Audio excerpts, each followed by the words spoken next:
Okay, yeah, thank you for joining this talk.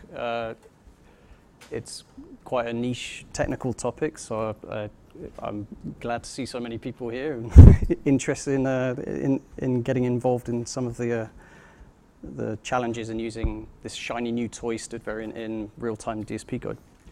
So yeah, a bit about me. I mean, as Paul said, I'm a developer at Ableton. Have been for about 6 years. I work in the sound team on lives, instruments, and effects.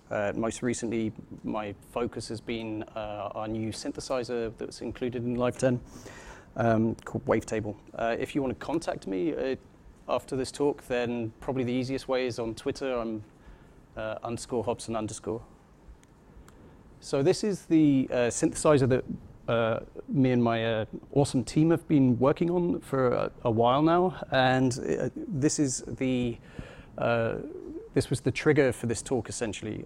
There came a point during the project where we were thinking about how best to structure the oscillator section, where we have different oscillator effects, but each of the effects is essentially this is a unique oscillator type. So we have like an FM oscillator with a carrier like this under the hood, and we have classic and modern. These are both like phase distortion oscillators, and we have the none type as well, with none oscillator, which is no effects. And we were thinking about the best way to structure this, and the topic of stood variant came up, and we thought maybe it would be a tool that we could use.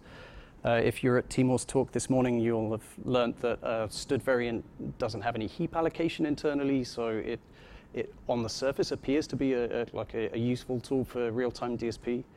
But then we kind of hesitated a bit. We had deadlines, and we didn't want to get into something that was too new and shiny when we're trying to build a product. So we blinked and didn't use stood variant. But this was around the time that the call for submissions for talks for ADC was around. So I thought, I know, well, why don't we investigate this, and then we can share what we find out in a talk at ADC. So here we are, and I'll share how far we've got with our understanding of whether or not using this thing is a good idea or not. Right. So stood variant, it's new and shiny in C++17. It is an implementation of a discriminated union. And what is a discriminated union? It's also known as a tagged union or a sum type, or in other languages like Rust or Swift, this is simply an enum. Also, like in Haskell terms, you might be thinking about algebraic data types, and this is all roughly like we're in the same area when we talk about all of these different terms. And in C++ speak, this is a variant.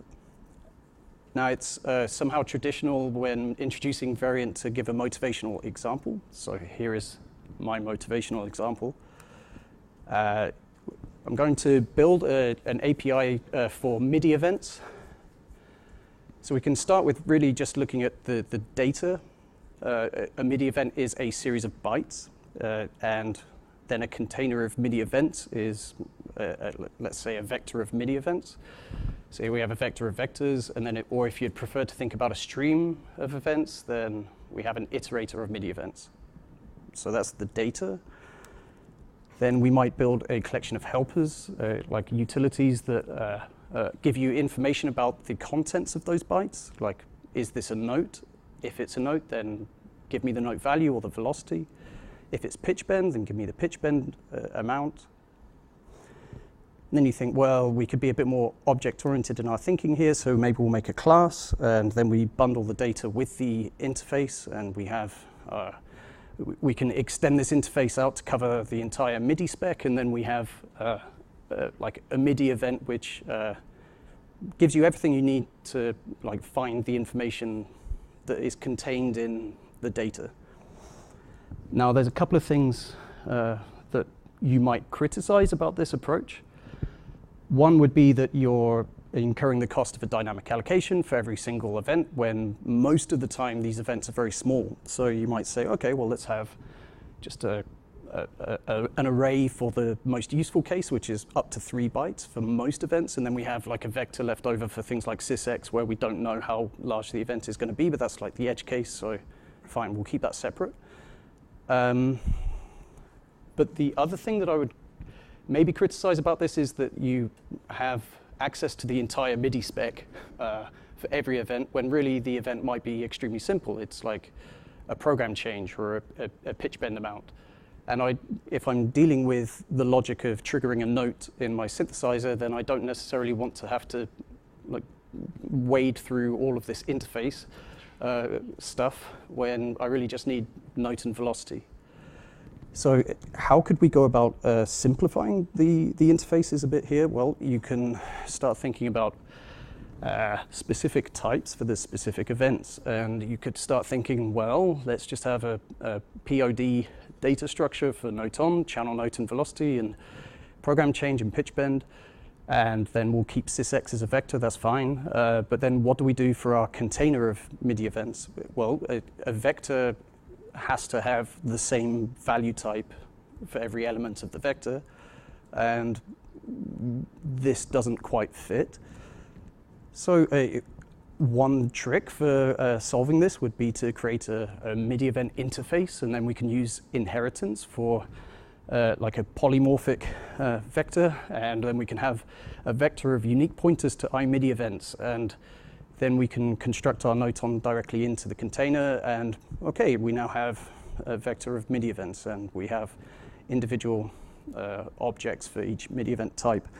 But there's a couple of problems with this. One is that we're dealing with lots of small objects being allocated when this is not so desirable. There's a couple of reasons for this, like heap allocation has incurs performance cost.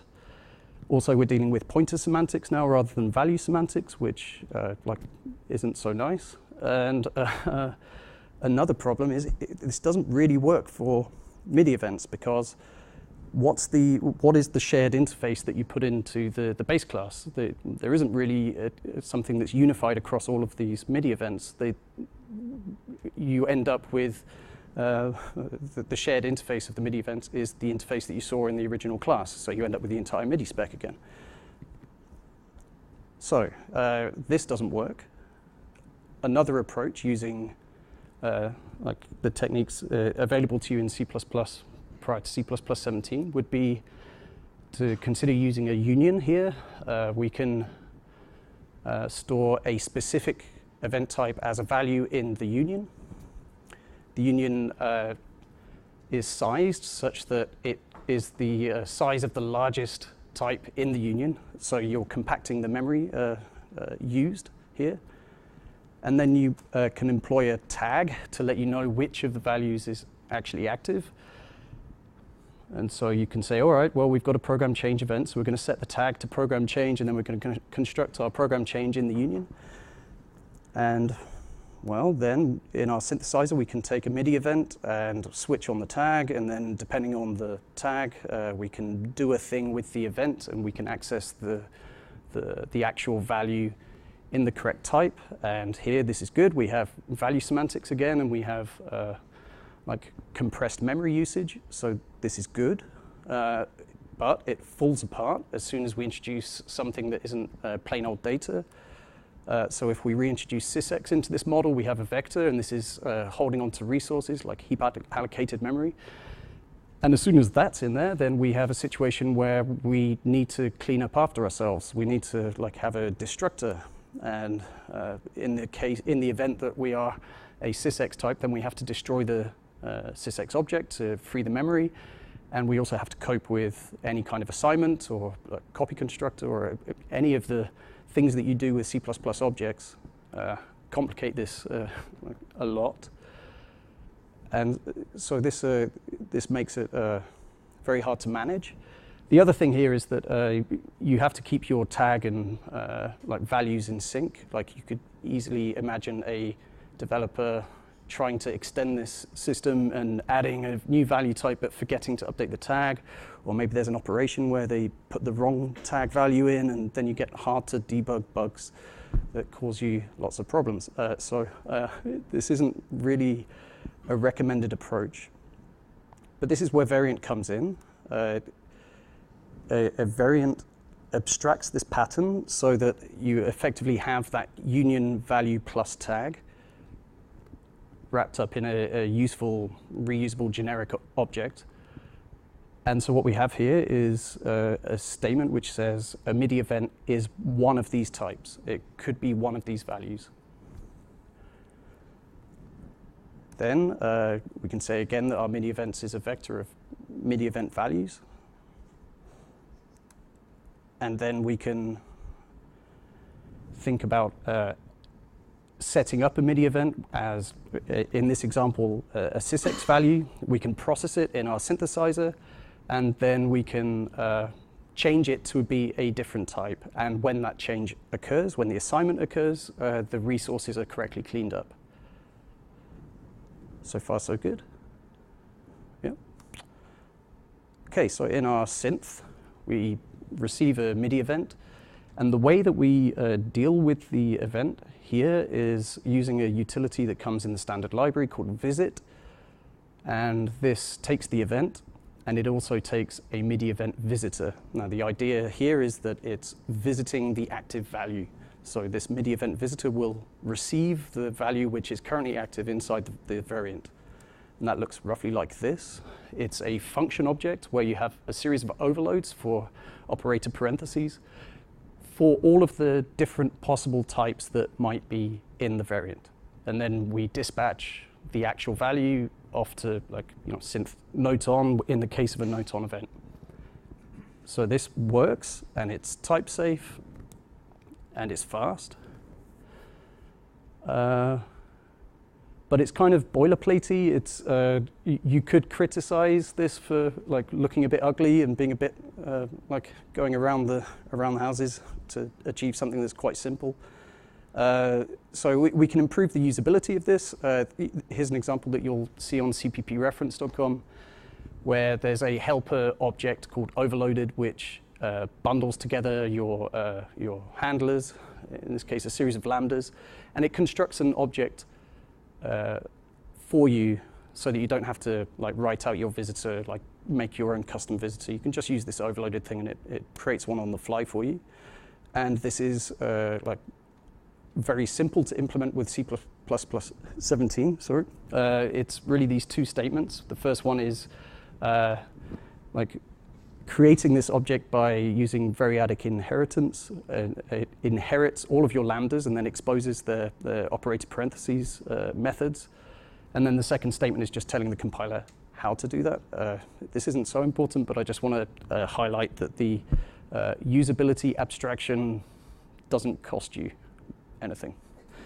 And you can go further with this. I think you can make this a bit nicer still.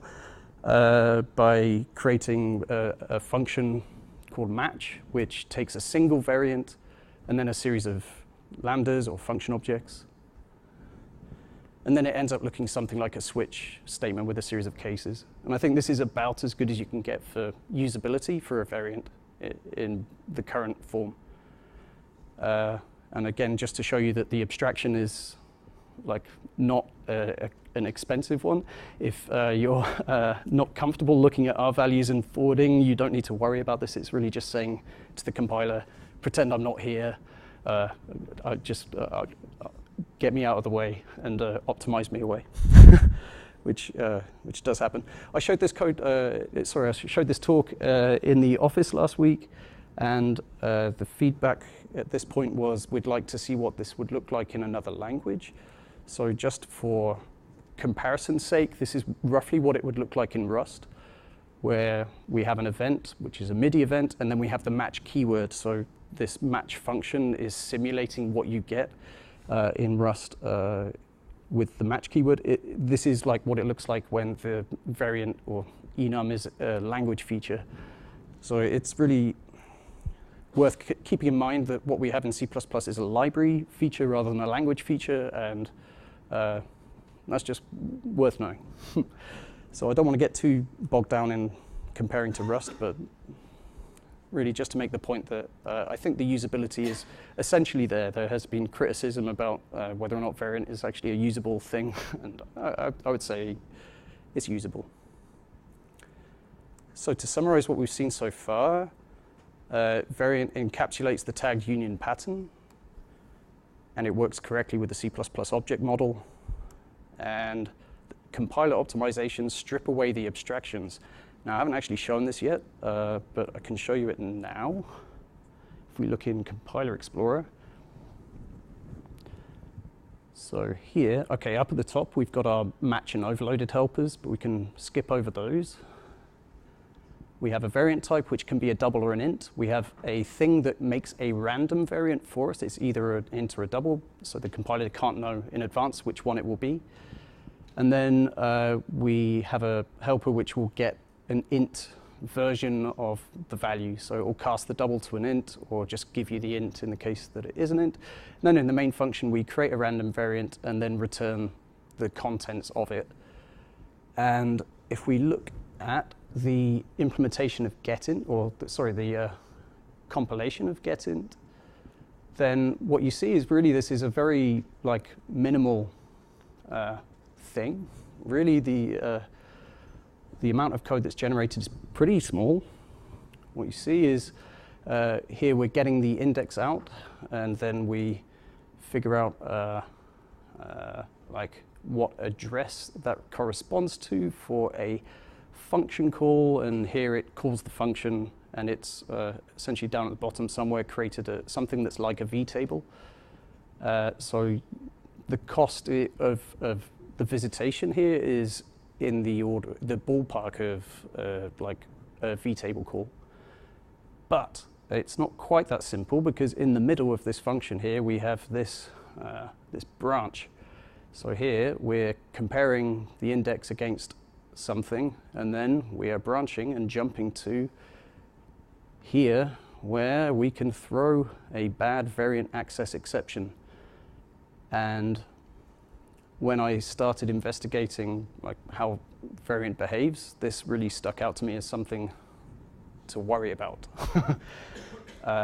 For performance-sensitive code, we try as much as we can to avoid branching, and so having this branch as part of this whole mechanism that maybe doesn't need to be there seemed like something to worry about. So to understand what this is about, we can look to the standard. And for variant visit, we have the statement that it will throw bad variant access if any variant in vars is valueless by exception. So any variant in vars you can ignore for now. We can just think about if the variant is valueless by exception. So we just think about a single variant, but what exactly does it mean, valueless by exception? Well, valueless by exception returns false if and only if the variant holds a value. To put it another way, it's true if the variant doesn't hold a value. Now, what does it mean for a variant to not hold a value? Well, a variant can become valueless during assignment. An example of this is here. So we create a pitch bend event, then we try to assign a sysx object to it. Creating the sysx object is a vector, so it could throw bad alloc. Then we catch the exception and do nothing with it because we're maniacs. And now our variant is valueless by exception. Now, I say maniacs because really there's no reason why you would do this. If you're in this situation, then surely it's time to shut down the application. I don't want to continue here. And catching the exception and doing nothing with it is a bizarre thing to do, and then keep your value around. Okay, Rob. So my feeling is that I shouldn't have to care about this, but does it have to be this way? Basically, it kind of does have to be this way. To understand why, we can go through a bit of history about how std variant came to be. For a long time, we've had boost variant. This has been around for about 15 years now, I think. And it provides the never empty guarantee, or the strong exception safety guarantee. And the way it achieves this is by keeping a backup copy of your value stored on the heap. And then if an exception gets thrown during the assignment of the new value, we restore the old value. So the end result of the exception being thrown during the assignment is that the assignment basically didn't occur. So you have the previous value. Now, when it came time to try and standardize boost variant, this was seen as a huge problem that heap allocation is occurring during assignment. It was seen as an unacceptable cost, which I tend to agree with. I'm quite happy that they don't allocate during assignment, and it was also a reason why boost variant has never really been used in the context of DSP before, or at least that I know of. So then the standards committee needed a solution for this problem and to decide what should be done in the case. If we're not going to have the backup copy, then what do we do? And they explored a bunch of different options. One option was double buffering, so you can, instead of heap allocate the backup copy, you can have it stored locally in your variant. Don't switch over to the new value. You can like ping pong between them and just have a safe version, and then you can switch over to the new version. If it accepts, you go back to the old one. It doesn't matter. The point is that this would, it would work, it would be safe, but it would double the size of the variant. And then you're losing a lot of the value of having a variant in the first place, which is that you're compacting your memory footprint. So this was seen as unacceptable as well. Another option was to only allow types in the variant which have no except move constructors, and that would allow you to guarantee that it would never be possible for the variant to get into this state. But that's far too restrictive. I won't go into the details. You can read the papers about this. In the end, it restricts you to a very rigid collection of possible types in the variant, and it should be more generic than that to be a standard variant. And they tried a bunch of other things. Don't allow assignment at all. Default to the first type in the list, so you always have something, and then you can restrict the type of, you can restrict the first type so that it has no except move construction. But this is all a faff, trying to solve a problem which you could argue shouldn't be a problem at all anyway. One option is don't care, like don't care about undefined behavior. We just put it in the standard and it's undefined behavior. Like if you ever do anything with this, who knows? But this isn't something that, you know, the standard committee is going to be inclined to agree on. So in the end, what we have is like a compromise. It was a compromise that allowed this to get into C++17, so that's a good thing, but it's just worth knowing that this is the situation. That stood variant is a sum type, so in type theory terms, it can be one of those values, but it can also be invalid in this theoretical case. So if we agree that it has to be there as a concept, can we also agree that if we don't care, can we get around the safety check? So this valueless by exception check that happens in visit. And from what I can see, there's nothing in the interface for variant that allows you to bypass this safety check. So get by index, get by type. There's also get if, but then this is inherently a branch anyway. You're checking if the thing is null. And anyway, in the end, there's no way around the safety check. So there's no like unsafe way to access the value in the variant that I know of. Maybe there's something, but I've missed it. But I think there's no way around it. So then we have to ask ourselves, well, does it matter? Maybe in the end, we're worrying about nothing here. So to check this, I came up with a simple benchmark where I have 100 million variants, which are stuffed into a vector and like they're randomly distributed, and then we visit all 100 million, and then we can look at the cost of visiting these variants, and we can compare an implementation of visit with the safety check and an implementation without the safety check, and we can see what impact it has. And the results of this were that for 3 different cases where we have a random distribution of the variants where they're interleaved, so like int double car, int double car, int double car, or sorted where all the ints are first, then the doubles, then the cars, we see this kind of result. And I'm not showing you the safe versus unsafe version here because in my results there was effectively no difference at all.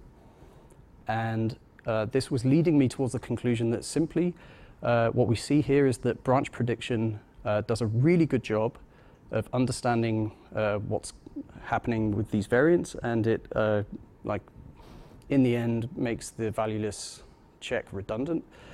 And I showed this last week, and then a smart colleague pointed out that what we're seeing here indeed is the branch predictor is doing a good job, because 100 million variants with value are never valueless, and so then the branch predictor is correctly understanding that none of these variants are valueless.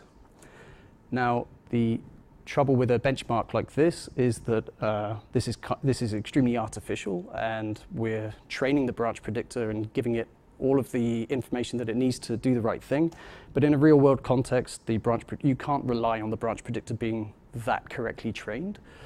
So to simulate a situation where the branch predictor can't know if the variant is going to be valueless or not, I came up with this little object here where you can tell it on construction whether or not it should throw during move or copy, assignment or construction, I think. Yes. And then we can create a large number of variants which are, there's a 50% chance that it's valueless or not. So maybe I should walk through this a bit. We create our thrower with false so that it doesn't throw. So there is a value at this point, and then there's a 50% chance that we're then going to assign it with an object which will throw during move construction. Something like that. It will throw. And then we catch it and ignore it and move on. Then as a benchmark, we're checking first if it's valueless, and then if it isn't valueless, so it has a value, then we visit it. And then the results of this are a bit weird, and I don't really have an explanation for it. But in my results with Clang and with libc++, the unsafe visitation is actually slower, and it's reproducibly slower, and I don't really understand it. My best guess is that it's seeing that there is no if statement, or it's not seeing anything, right? It's not there, and then it's thinking that it can do some heavy inlining, and an optimization is occurring, which is actually a pessimization, and it means that it ends up being slower. I think that's a guess, but it's not so important that we understand exactly what's going on here. I would like to, but we can move on. Because with GCC and libstd++, it's reproducibly faster in the unsafe case. So, without understanding exactly why, yeah. Yes, yeah. Clang and then GCC. And in both cases, I've hacked out the safety check. So it frustrates me a bit that I don't understand exactly why, but we can draw some conclusions. One is that the cost of visitation, that there is a cost of visitation, but that cost depends on your hardware, it depends on the structure of your program, how well trained the branch predictor is going to become. It depends on your library implementation, it depends on your compiler and on your compiler settings. So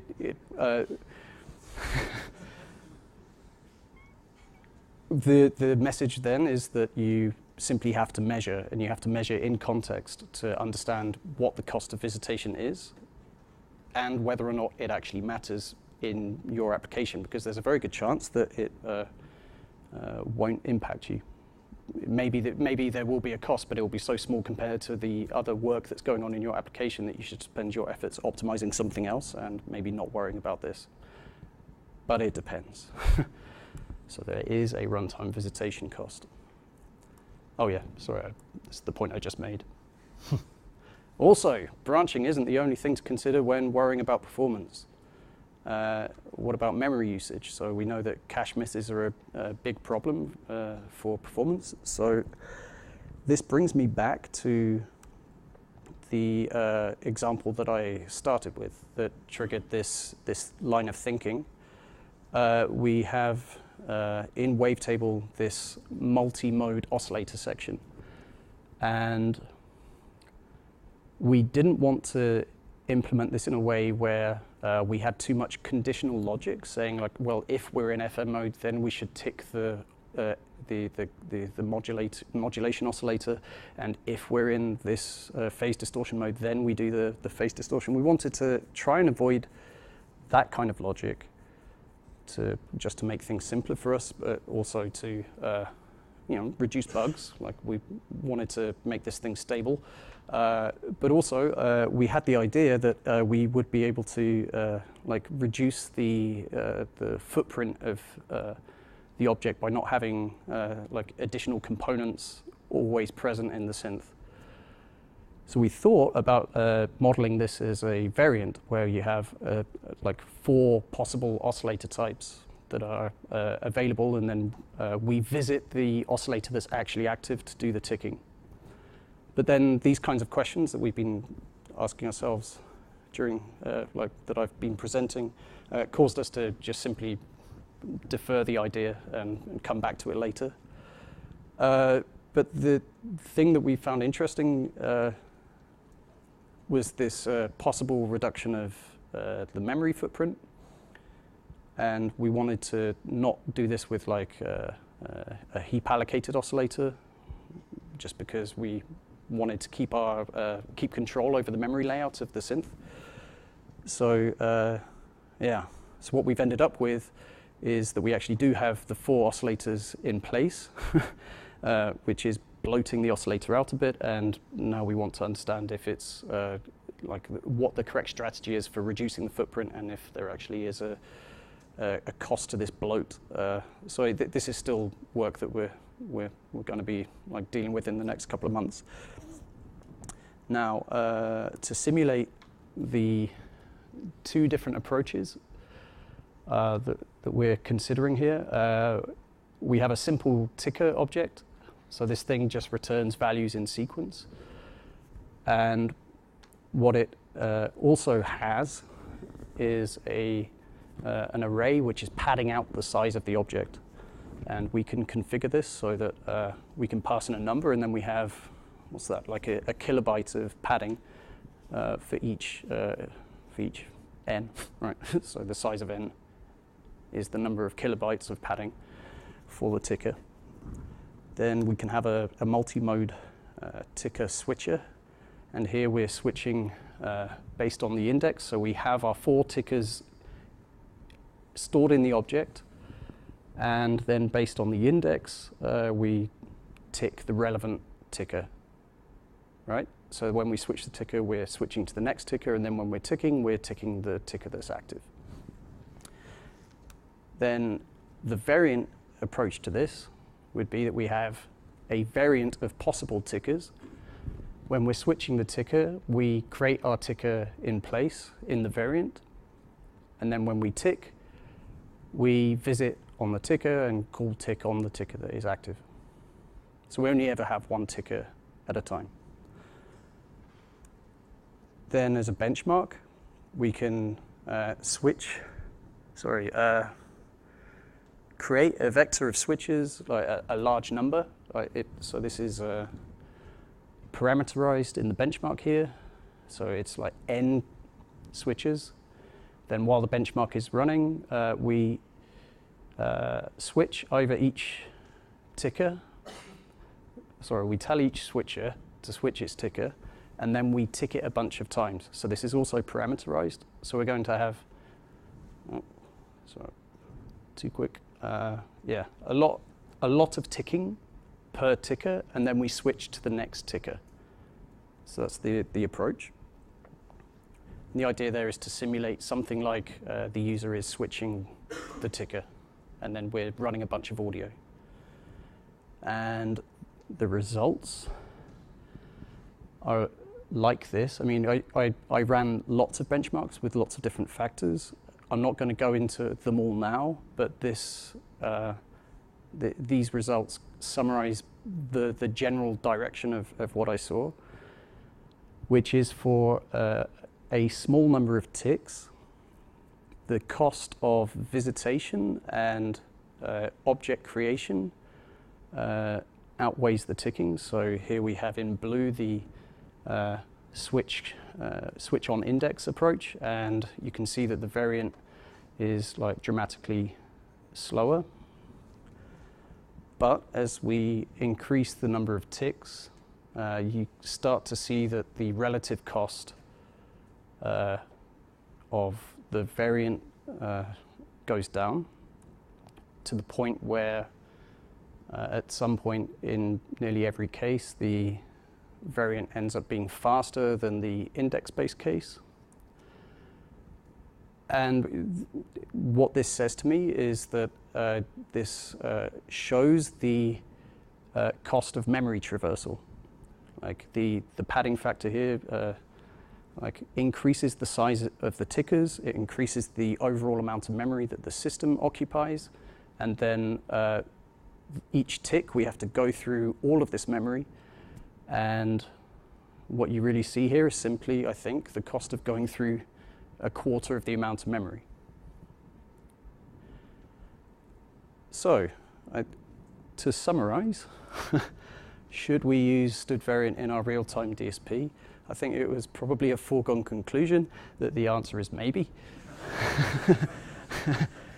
And then there's things to consider, like is the memory footprint of your system the thing that is dominating performance?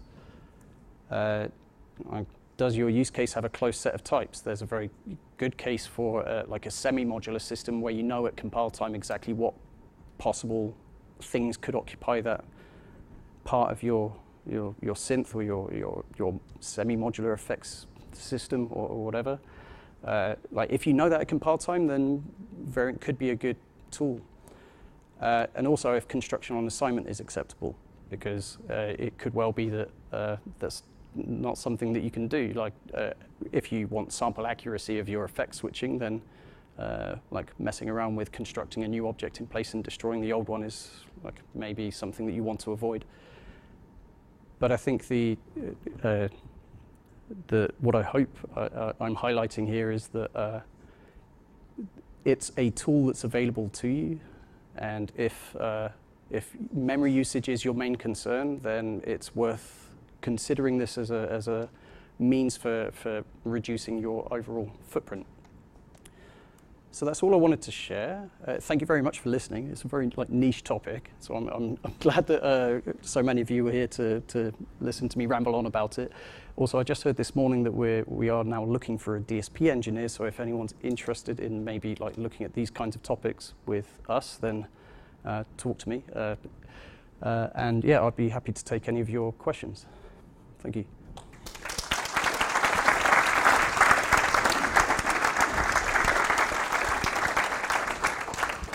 Anybody got any questions? Please wait for the microphone before asking them.